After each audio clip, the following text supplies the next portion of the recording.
Il pensait venir en France pour y donner des conseils en séduction. Claviculaire, comme il se fait appeler en hommage à sa carrure, n'a pas reçu l'accueil escompté. You look very beautiful. You don't want to spice it up a little bit and hit like a club or something? Not tonight? All good. Avec un discours qui prône une masculinité exacerbée et caricaturale, cette star des réseaux sociaux est pourtant suivie par près de 900 000 personnes sur Instagram.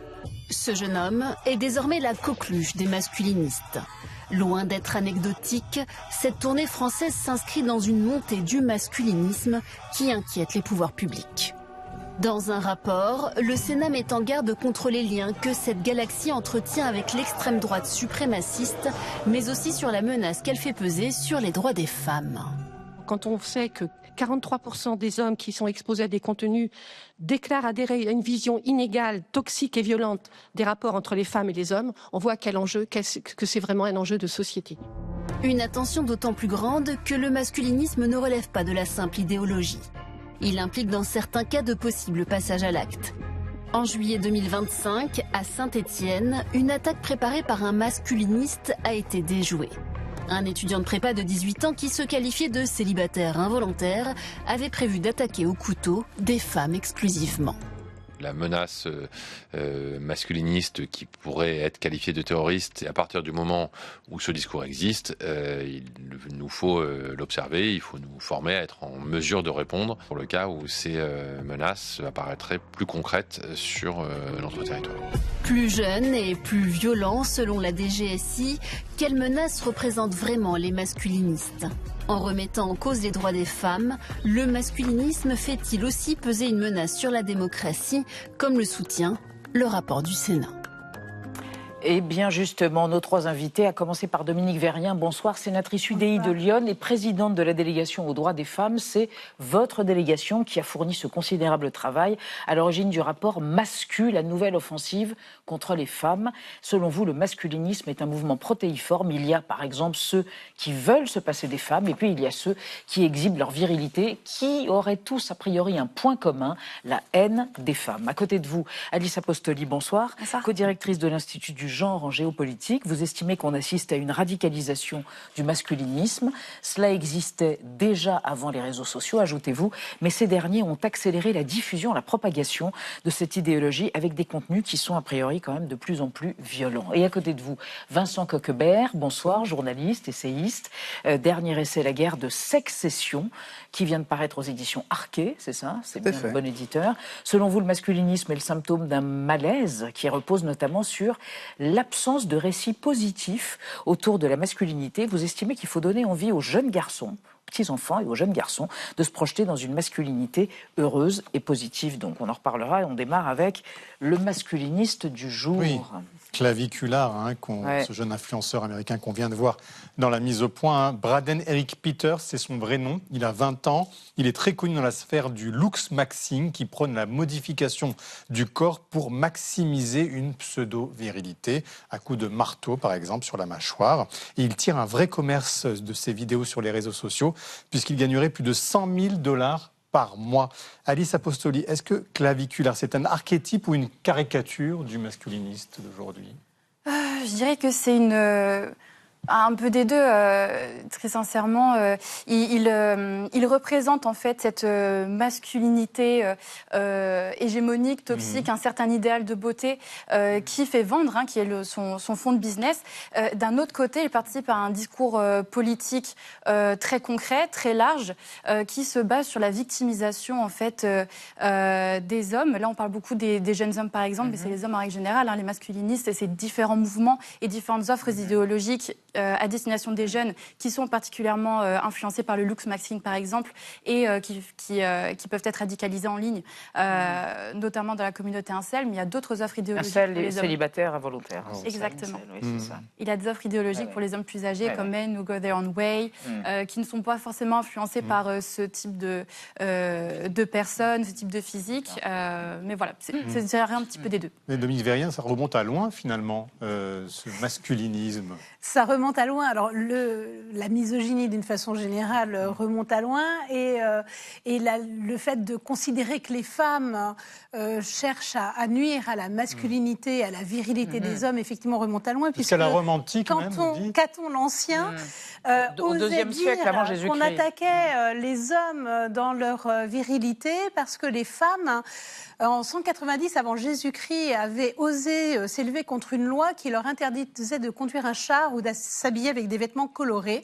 Et elles avaient osé protester et donc l'homme n'avait quand même plus d'autorité, c'était insupportable. On était 190 avant Jésus-Christ, donc on voit effectivement qu'on n'a rien inventé. Mais Vincent Coquebert, est-ce que c'est le bon mot, masculinisme? Parce que quand on voit ce mot, on se dit c'est l'équivalent masculin du féminisme, donc une sorte de combat légitime. Voilà ce qu'on entend, a priori. Non, il n'y a pas de parallèle exactement à faire. Là où on pourrait faire une distinction, c'est entre le machisme et le masculinisme. Et moi, je pense que Comment vous la faites ? Le machisme, en fait, et le machiste, c'est quelqu'un qui vit, en fait, avant la révolution, on va dire, du féminin dans les années 70, qui vit dans les années 50, 60, et qui pense, en fait, donc, que les femmes ont tel rôle, qu'elles doivent rester à la cuisine, par exemple, ce genre de choses-là. Les masculinistes, pour moi, en fait, ont pris acte que les femmes avaient pris une autre place dans la société, parfois supérieure à la leur, et ils le déplorent et ils aimeraient retourner à un monde ancien. Retourner en arrière. Il y en a qui n'ont pas vu le monde changer et d'autres, en fait, ils l'ont vu et qui aimeraient bien retourner en arrière. Alors justement, ça nous amène à notre archive, puisque les masculinistes s'opposent à l'égalité des droits hommes-femmes, qui souhaitent réifier les femmes, et vous venez de le dire, les maintenir dans des rôles traditionnels. C'était en germe dans ce petit film qui date de 79, où un homme accable son épouse, vous allez voir, en sa présence. Mais qu'est-ce que vous aimeriez qu'elle fasse à la maison, alors? J'aimerais qu'elle fasse tout ce que je ne peux pas faire. Tout ce que je ne peux pas faire. C'est-à-dire, quand je rentre le soir, j'aimerais avoir au moins le repas qui soit prêt. Or, c'est jamais le cas. C'est souvent moi qui fais le repas. Remarquez, elle fait la vaisselle après. Enfin, on se partage exactement toutes les tâches. Mais j'ai l'impression que j'en fais à 75% et elle à 25%. Alors, comme elle milite dans un mouvement féministe, si vous voulez, c'est les rôles renversés. Maintenant, ça va bientôt être les hommes qui vont s'occuper des enfants et qui vont rester à la maison, et les femmes qui vont prendre des responsabilités et travailler à l'extérieur. Dominique Verrier, on en rit parce que quand même ça a changé depuis. C'est pour ça aussi qu'on braque les projecteurs sur les masculinistes qui sont certes une minorité, mais activistes. Ça a changé, mais c'était exactement le même discours. C'est-à-dire que des hommes qui disent qu'effectivement, ça sert à rien qu'une femme travaille, parce que de toute façon, comme elle est un peu bête, son travail rapportera moins, donc il vaut mieux qu'elle soit à la maison, comme ça le soir elle est reposée pour pouvoir s'occuper de son homme. Et ça, c'est des jeunes qui ont 25 ans, qui prônent ce genre de discours. Donc c'est absolument terrible. Et donc là, on voit bien qu'il y a un vrai projet idéologique de retour en arrière. Les amis de mères, c'est seul justement, vous dites les fils avec des mères, vous pointez cela. Alors, quand ils se radicalisent, et ils se radicalisent sur les réseaux sociaux, puisque l'algorithme fait que les réseaux sociaux ne s'adressent pas à vous de la même façon qu'à un jeune garçon entre 13 et 15 ans. Et sur TikTok, on va mettre quelqu'un va mettre 26 minutes, et à mon avis, un jeune garçon moins d'un quart d'heure pour avoir des contenus masculinistes. Et s'il continue à les regarder, il va s'enfermer dedans. Et on a une radicalisation qui fait qu'après, on a effectivement, au mieux, un tyran à la maison qui va tyranniser sa mère, sa sœur, en contrôlant comment elle s'habille, comment elle sort, qui va refuser de faire la vaisselle parce que c'est une tâche de fille, et qui, au pire, risque un jour de passer à l'acte, comme les incels, comme on a vu il y a quelques jours encore au Canada. C'est l'expression d'un malaise, malaise profond chez les jeunes hommes. Chez les jeunes hommes, à mon sens, l'adolescence est difficile pour tout le monde. Donc il y a un malaise, je ne le remets pas en cause. En revanche, je me méfie un petit peu de la médicalisation, la psychologisation du discours, dans le sens où la santé mentale, c'est un problème extrêmement important, qui est sûrement sous-traité par la société, les services publics, etc. Moi, je me pose la question on a un mal-être chez les jeunes hommes qui se matérialise en actes de violence, le mal-être chez les jeunes filles qui, en plus, sont face à ces discours de haine dont elles sont la cible, et parfois d'actes de violence de camarades de classe dont elles sont la cible, on n'en parle pas forcément. Donc, qu'il y ait un mal-être, oui, qu'on psychologise le débat et qu'on part du principe que c'est à cause de la santé mentale, je ne suis pas forcément d'accord, ça s'inscrit quand même dans un continuum de violence et une société encore très patriarcale aujourd'hui. Vous êtes d'accord, Vincent Coquebert ? Oui, je suis d'accord sur l'idée qu'il ne faut pas psychologiser tout pour l'expliquer. Néanmoins, ce qu'on observe aussi dans l'apparition en fait, et la diffusion du masculinisme, c'est qu'il intervient après une longue séquence des années 70 jusqu'à la fin des années 2000, on va dire, où on observait, toute proportion gardée, en fait, une homogénéisation des valeurs entre hommes et femmes, et où, quand on posait la question aux femmes, comment sont vos relations avec les hommes, globalement, ils disaient c'est quand même nettement mieux que pour ma mère, pour ma grand-mère et encore plus pour mon arrière-grand-mère. Et on observe en fait avec la crise de 2008, qui n'est pas qu'une crise économique, qui est aussi une crise symbolique et qui est un peu une crise de rupture de confiance dans le pacte du progrès, donc demain sera mieux, où a pu se révéler chez une partie des jeunes hommes, et à raison en fait, qu'ils étaient un peu dans une désaffiliation, on va dire symbolique, économique, sociale, parce qu'en fait c'est vrai que les rôles du masculin ne sont plus les mêmes, et donc en l'absence aussi, c'est pour ça que vous parliez tout à l'heure de récit positif, c'est que je crois qu'on a beaucoup, et à raison, défini ce qu'on ne voulait plus que soient les hommes, mais je pense qu'on a du mal encore à définir, à donner en fait un récit d'une masculinité adulte positive. Donc quand on est quelqu'un de 30-40 ans, entendre tous ces discours-là, ça peut être très bien, parce que ça permet de se décentrer, de sortir, de prendre question aussi de ses privilèges. Quand on a 12-13 ans, entendre parler sur la masculinité qu'à travers le prisme du privilège ou de la domination, c'est compliqué, parce qu'en fait, c'est se définir à travers... ou de la prédation. C'est compliqué de se définir à travers une identité négative, et c'est précisément là où interviennent les masculinistes. Oui. Et puis, par ailleurs, souvent, ceux qui passent à l'acte, si on cherche un peu, ils ont été victimes de harcèlement, enfin, il y a une faille initiale quand même avant ce passage à l'acte. D'harcèlement scolaire, vous dites. Oui. Alors, ce qui est compliqué, c'est qu'il y a des femmes, alors surtout aux États-Unis, mais ça vient aussi de ce côté-ci en Europe, des femmes qui se revendiquent du masculinisme, qui le défendent, les tradwives par exemple, donc comme Esther Williams, vous allez voir, c'en est l'une des plus emblématiques. Why are we telling women, even starting out as young girls, that they need to have a life of independence? I think that is a very toxic way to bring up a girl. We are meant to share this life with our soulmate, not be independent and lonely. Alice Apostoli, ça c'est du carburant pour les masculinistes. Est-ce qu'ils sont de pair, ils sont complices avec ces femmes? Comment ça s'articule? Écoutez, ils sont complices, oui, encore une fois, ils soutiennent le même narratif, ils ont les mêmes objectifs. Il y a eu récemment un congrès aux États-Unis. Congrès des tradwives. Exactement, avec notamment la veuve de Charlie Kirk. La veuve de Charlie Kirk qui était présente, et énormement d'influenceuses qui étaient présentes pour expliquer que Dieu nous a créés en tant que femmes et hommes, et il nous faut assumer nos missions divines, qui est de procréer, qui est de rester à la maison, et puis c'est génial de rester à la maison. Donc en fait, ils utilisent les codes de l'influence, donc avec une esthétique, avec des récits positifs, on y revient. Donc il y a une dimension religieuse, vous diriez, identitaire même? Dans le cas des États-Unis, oui, tout à fait. Ils reprennent tout le lexique traditionnel et de la sacralisation de la famille nucléaire. Blanche, famille blanche. Bien sûr, blanche aussi. C'est un enjeu de suprématie blanche évangéliste traditionnelle. Donc oui, ce sont des complices. Après, la réalité les rattrape dans le sens où il n'y a aucune influenceuse tradwife qui a plus de 35 ans. Où sont ces femmes-là? C'est ce que j'allais dire. Au premier divorce, où elles vont se retrouver seules avec les enfants, elles vont comprendre que de faire des études et d'être autonomes, c'est bien aussi. Donc, je suis moins inquiète des tradwives que des masculinistes, parce qu'elles finiront par quitter les tradwives de fait. Dans la vraie vie, quand on voit effectivement les violences intrafamiliales, le nombre qu'il peut y avoir, je pense qu'il y a un moment, elles vont revenir sur Terre. Alors, la grande inquiétude, c'est évidemment les passages à l'acte violent. On va en parler avec vous, Anna, puisque la semaine dernière, c'était lundi dernier à Montréal, un homme a tué 2 personnes et a laissé derrière lui un manifeste incel extrêmement haineux vis-à-vis des femmes. Une fusillade a éclaté lundi dernier, c'était à Montréal, au Québec. L'assaillant a été abattu après avoir ouvert le feu sur 2 hommes, un policier et un habitant qui sont décédés.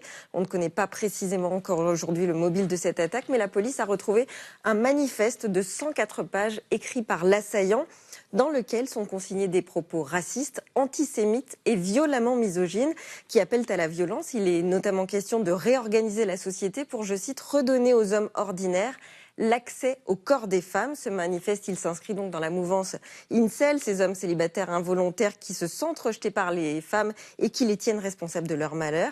Toujours est-il que cet épisode, il fait tristement écho à 2 autres tueries qui avaient déjà eu lieu par le passé au Canada, revendiquées par des masculinistes.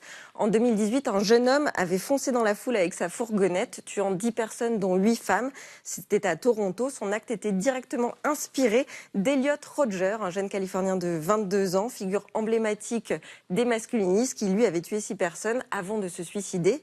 Et puis, près de 30 ans plus tôt, cette fois en décembre 1989, il y avait eu le premier féminicide de masse au Canada. 14 jeunes femmes, on les voit ici, assassinées à l'école polytechnique de Montréal au motif qu'elles n'avaient rien à faire dans les écoles d'ingénieurs.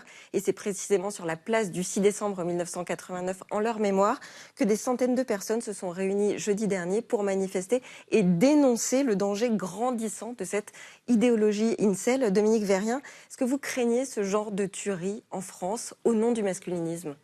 Oui, en 2025, un attentat, et vous l'avez dit tout à l'heure, avait été déjoué à Saint-Étienne.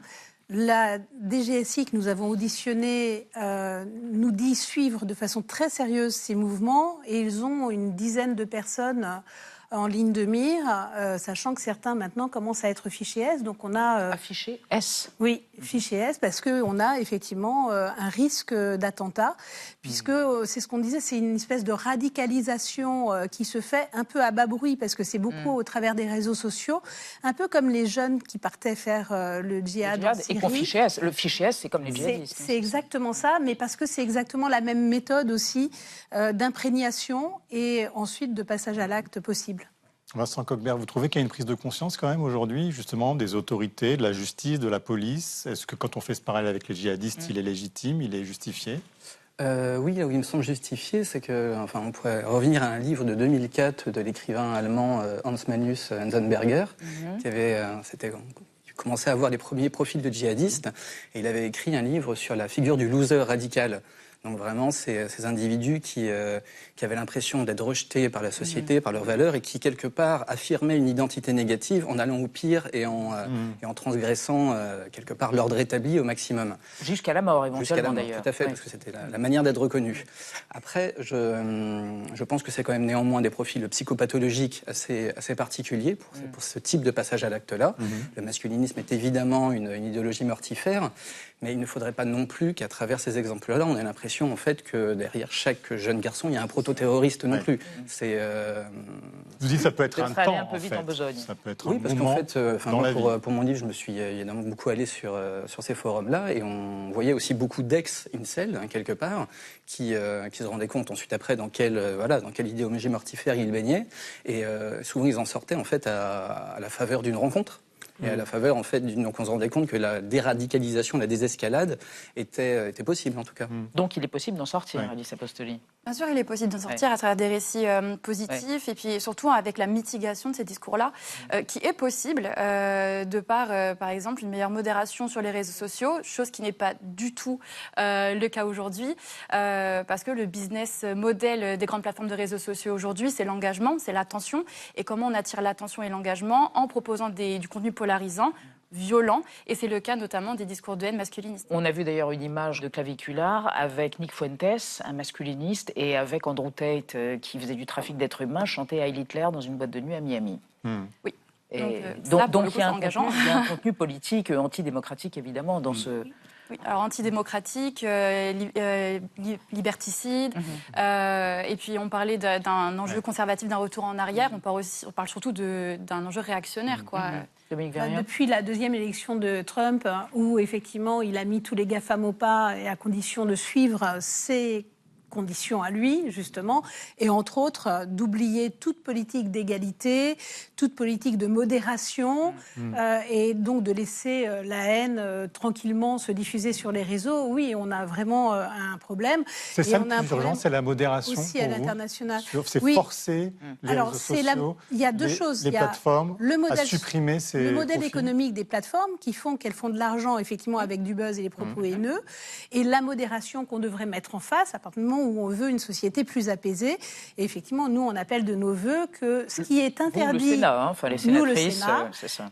Nous, la délégation aux droits des femmes et à l'égalité des chances entre les hommes et les femmes du Sénat, nous souhaitons que ce qui est interdit dans la vraie vie, enfin dans la rue, soit interdit sur les réseaux, évidemment, et qu'on puisse poursuivre, condamner, punir via une amende délictuelle. Alors, face à ce regain de masculinisme et son impact notamment chez les jeunes, on en parlait, jeunes garçons, la riposte s'organise. Regardez cet extrait d'un clip de campagne de l'association britannique de scoutisme féminin diffusé en septembre dernier.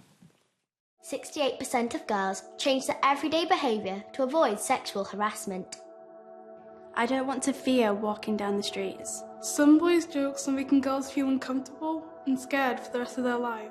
Having easy access to pornography is making boys view as girls as just a piece of meat. Vincent Kochberg, c'est ça qu'il faut faire? Ça marche? Alors, déjà, c'est plutôt une bonne chose parce que ça permet quand même de diffuser plutôt des discours positifs. Ensuite, après, je pense aussi que le masculinisme aussi s'exprime, on parlait des réseaux sociaux, à travers une transformation de nos modes de vie, en fait, et avec des vies qu'on passe de plus en plus online, et avec on va dire, des rencontres et des socialisations IRL de plus en plus incertaines, même de plus en plus rares. Et c'est pour ça qu'en fait, aujourd'hui, on observe aussi, entre les jeunes garçons et les jeunes femmes, au-delà du problème du masculinisme, en fait, une polarisation affective, relationnelle, culturelle, et de plus en plus politique, avec des jeunes garçons qui sont de plus en plus conservateurs, comme on l'a dit, et des jeunes femmes, elles, qui sont de plus en plus progressistes. Donc, mais pour revenir à ce que vous suggériez au tout début, créer un récit de masculinité heureuse ou positive, comment on fait? Comment on fait? Je pense qu'on a su réussir à définir ce qu'on ne voulait plus que soit la masculinité. Et donc, qui le fait? Qui le fait? Je pense que ça peut se faire avec l'école, ça peut se faire avec des pairs aussi, les PAIRS. Ça peut être quelque chose aussi qui peut être soutenu à travers des modèles dans les narrations, dans les fictions. En fait, je veux dire, il y a tout un arsenal pour recréer des nouvelles représentations, on fait des nouveaux imaginaires. C'est à travers les imaginaires qu'on change, en fait, souvent. Alice Apostoli, est-ce que les mouvements féministes ont un rôle à jouer justement dans cette prévention Alors oui, d'ailleurs les mouvements féministes, l'association féministe et LGBTQIA+, tirent la sonnette de l'alarme depuis près de 10 ans maintenant sur ce sujet-là. Après, on parle de démographie en ligne qui sont ouvertement misogynes, et je pense que le message aura du mal à passer s'il est personnifié par une femme féministe, par exemple. En même temps, ces masculins disent, voilà, on est victime, on est stigmatisé. Est-ce que dans la parole féministe aujourd'hui des associations, il n'y a pas cette stigmatisation un peu qui peut construire et alimenter ce masculinisme? La différence entre les féministes et les masculinistes, pour dire qu'effectivement, il n'y a pas de parallèle, le féminisme, il demande juste à partager et à dire nous sommes 50% de la population et on aimerait avoir des places à la hauteur de notre nombre, simplement, et on ne cherche pas à annuler ou à surplomber les hommes. Donc, ce n'est pas du tout le même rapport. Et pour répondre à ce qu'on pourrait faire, l'éducation à la vie affective, relationnelle et sexuelle, qui ne se passait jusqu'à présent que dans 15% des écoles. Elisabeth Borne a fait un programme pour que ça puisse se développer dans toutes les écoles. Je sais qu'Édouard Geffray est en train de regarder l'actuel ministre de l'Éducation nationale, comment ça se développe ou pas. Mais il faut commencer par ça. Refuser l'accès à la pornographie, parce que c'est aussi un exemple de couple qui n'est probablement pas effectivement à voir, quand on se rend compte que 37% de femmes, il y a eu un sondage qui montrait que 37% de femmes de moins de 40 ans avaient subi un étranglement pendant une relation sexuelle. Ça vient directement du porno et d'une relation violente. Dominique Vérien, une dernière question. Il y a plein de sénateurs, hommes, au Sénat. Ils embrassent ce combat où il n'y a que des femmes qui s'intéressent aux droits des femmes et à ce rapport masculin, la nouvelle offensive contre les femmes. Il y a heureusement des hommes qui s'intéressent Gérard Larcher et Al. Gérard Larcher n'est pas le pire de nos sénateurs.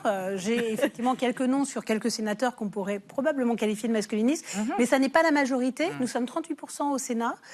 Bientôt de femmes, oui, et donc plus qu'à l'Assemblée nationale. Donc petit à petit, effectivement, tout le monde s'habitue à vivre ensemble et positivement. Et il faut que ça continue. Merci à tous les trois d'être venus débattre ce soir.